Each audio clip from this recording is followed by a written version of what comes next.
My name is David Jaffe. Welcome to the Wealth and Health Podcast, where you'll learn valuable skills and positive habits that will improve your life. This podcast originally aired as a video on my YouTube channel at youtube.com/beststockstrategy. The Wealth and Health Podcast is brought to you by beststockstrategy.com. All right, are we going to roast somebody or are we going to give this guy props? Here we have revealing my entire investment portfolio, big changes coming soon, by Investing Simplified, Professor G. I have never watched a video by this guy before, so I really have no idea what to expect. All right, let's check it out. I think it's about time that I finally updated you on what my portfolio looks like as of the end of 2024. I'm going to go through each section of my portfolio to show you exactly what I invest in and why, and then I'll also give you exact percentage compared to the rest of the section, but then also compared to the entire portfolio. 15-minute video. These are so hard for me to watch at 1x speed. Because I have very bad ADHD, I like to just get to the point as quickly as possible. Information with my private Patreon group, along with some few you want to be in on the inside scoop before I announce it here on YouTube. Daddy needs a new Tesla, so you got to join my Patreon. My name is Nolan Gouveia. My students call me Professor G, and I made this channel to make investing simplified. I'm going to go over each section individually, and then I'm going to bring together the entire portfolio. I'm pretty sure that this is a scripted video. Scripted videos, they bother me because they seem too professional. However, I did watch a video by ticker symbol U, and that was a scripted video, which is amazing. So maybe this video will be great too. Show me their portfolio and give me the percentages based on that portfolio, but really what they're doing is giving me the percentages based off of that one piece of the portfolio. We have to look at the entire thing to make sure that you're balanced correctly. So let's start here with my real estate section.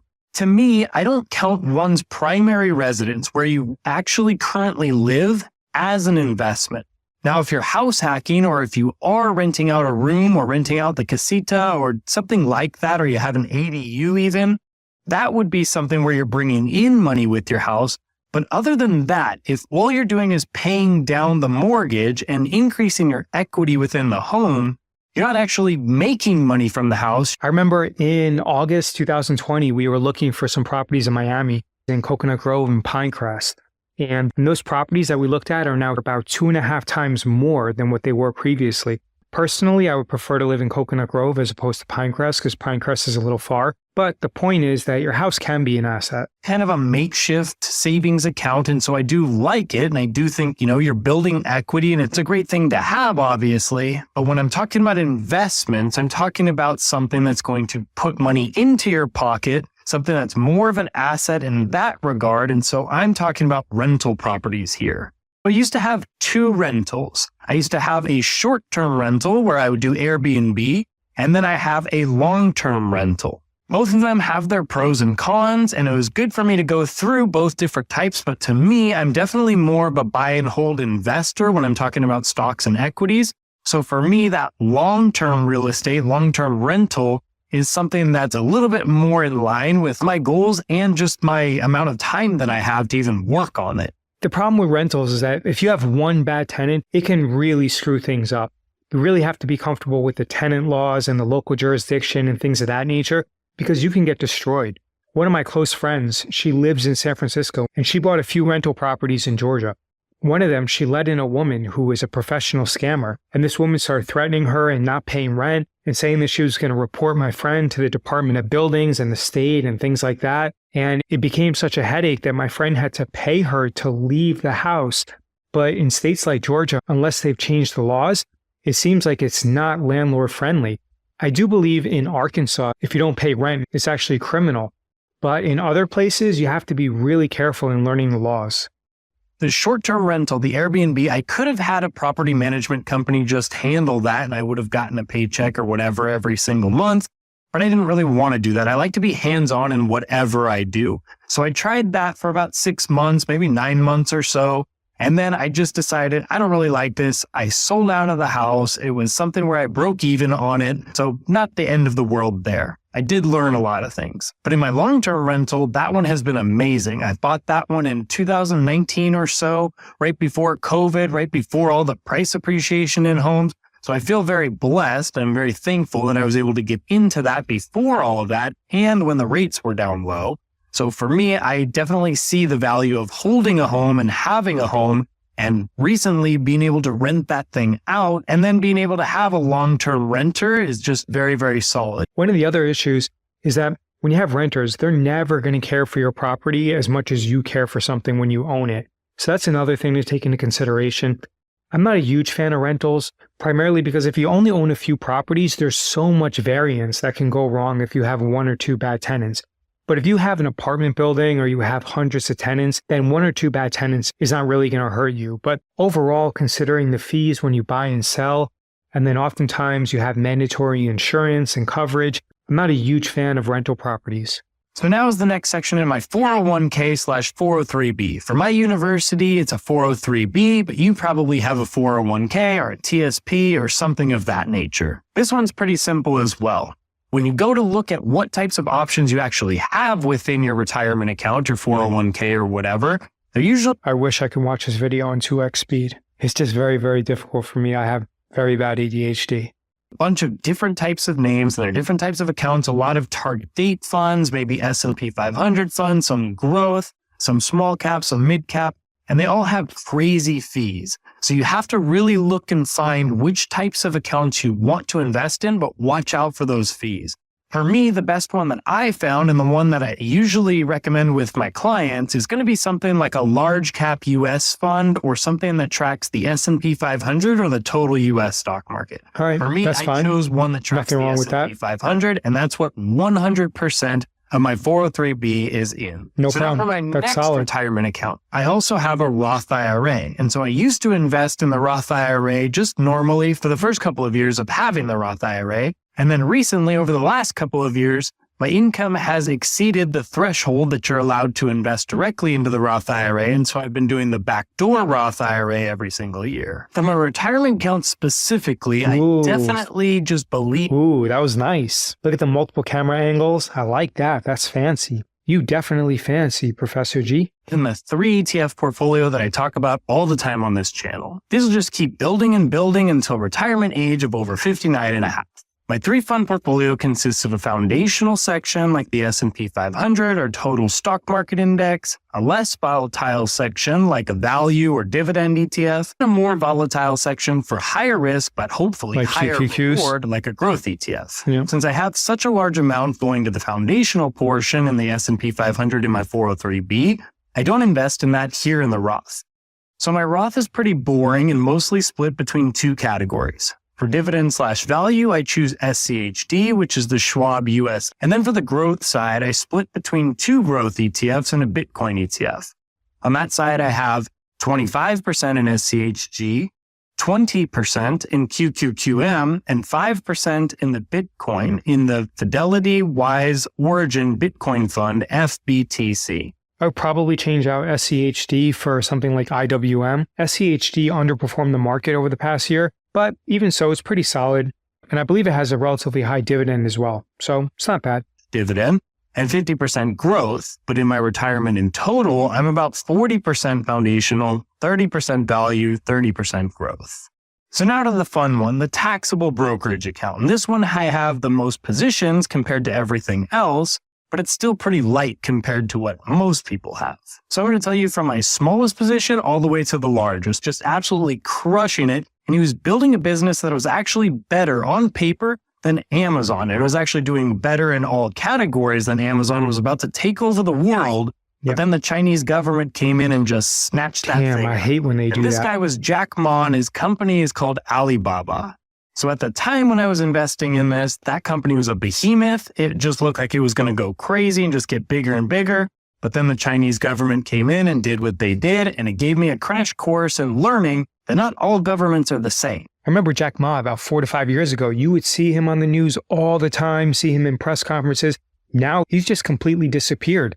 I don't even know if he's still in China, if he's on house arrest, or if he moved out of China. The heads of successful companies in the United States have a huge influence on politics. They oftentimes influence politics to such an extent that people believe that they're actually creating policy.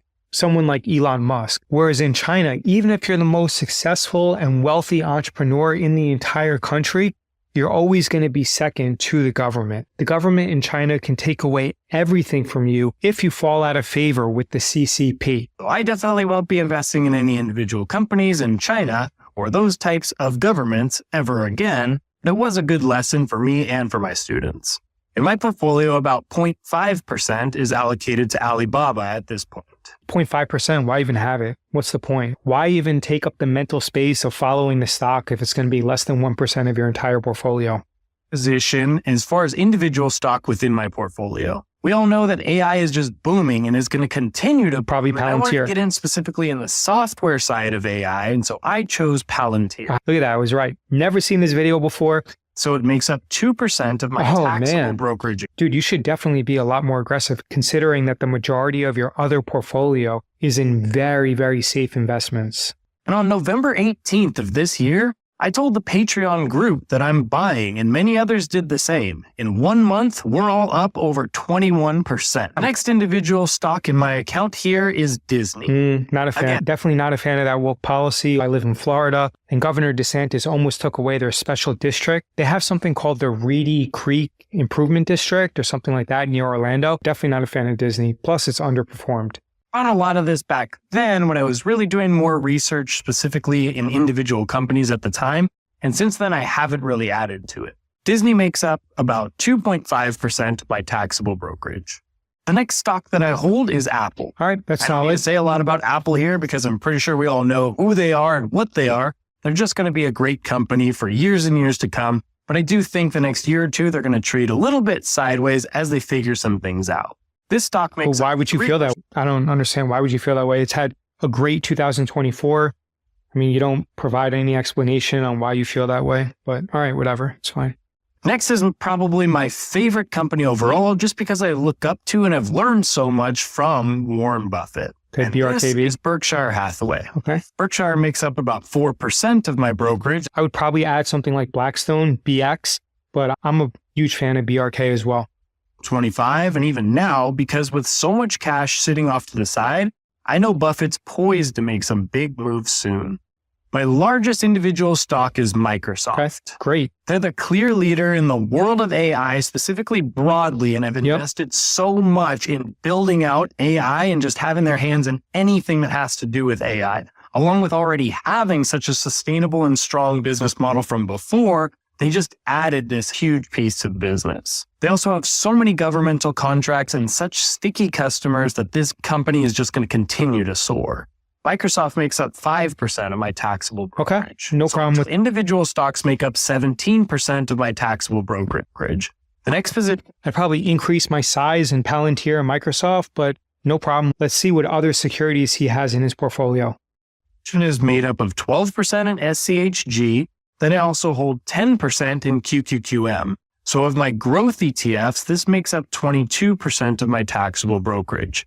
Then I hold VU at 30% of my brokerage. VU is the S&P 500 and is one of my favorite ETFs, but one could also go with SPLG here because it's the same thing except the share price is way, way lower. They both track the S&P 500. No, VU is fine, no problem. The dividend portion. VU is basically the SPY with a lower expense ratio. And for that, you all know I love SCHD.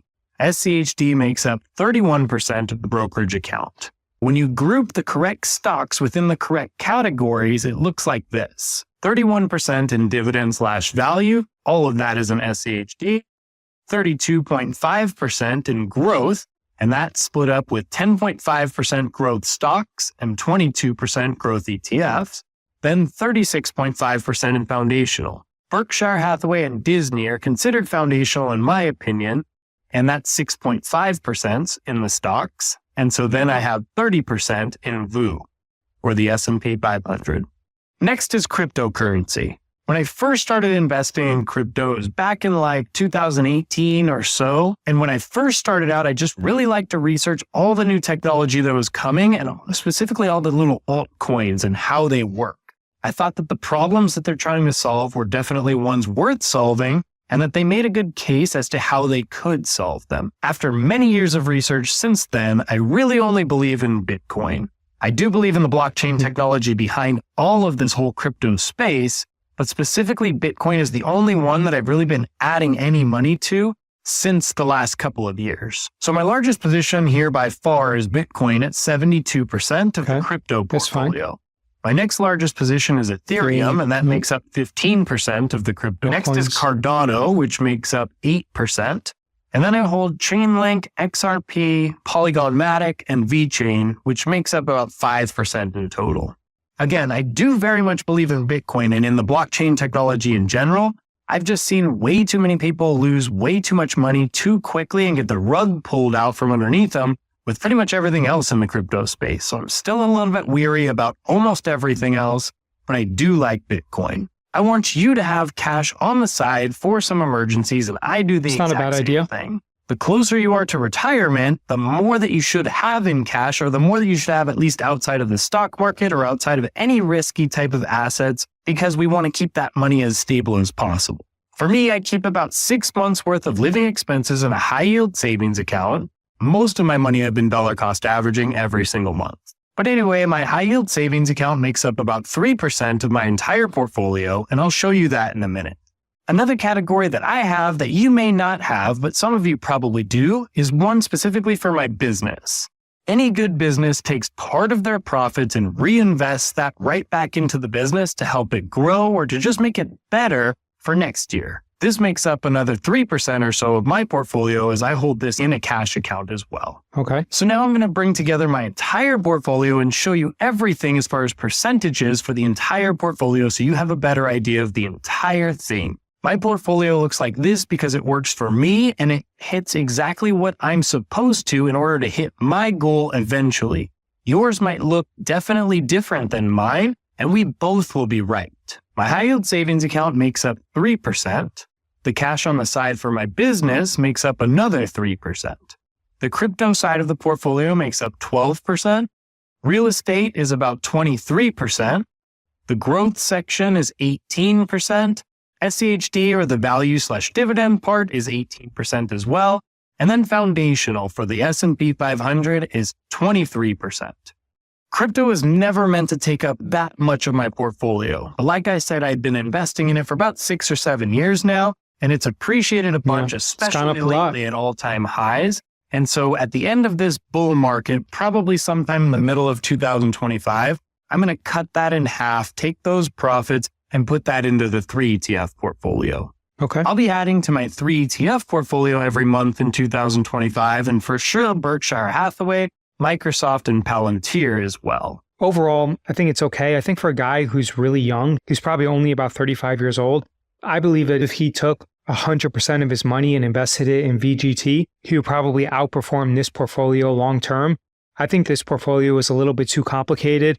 I'm not really a fan of SCHD or Alibaba or Disney, but overall, everyone's entitled to their opinion, and I don't see anything wrong with it. I think that it's a safe way to compound your money and to grow in the stock market without having that much volatility, and it's also well diversified. So overall, I don't see anything wrong with investing like this, and I feel that it was worthwhile to watch one of his videos. Visit beststockstrategy.com and submit your email address to receive valuable free training.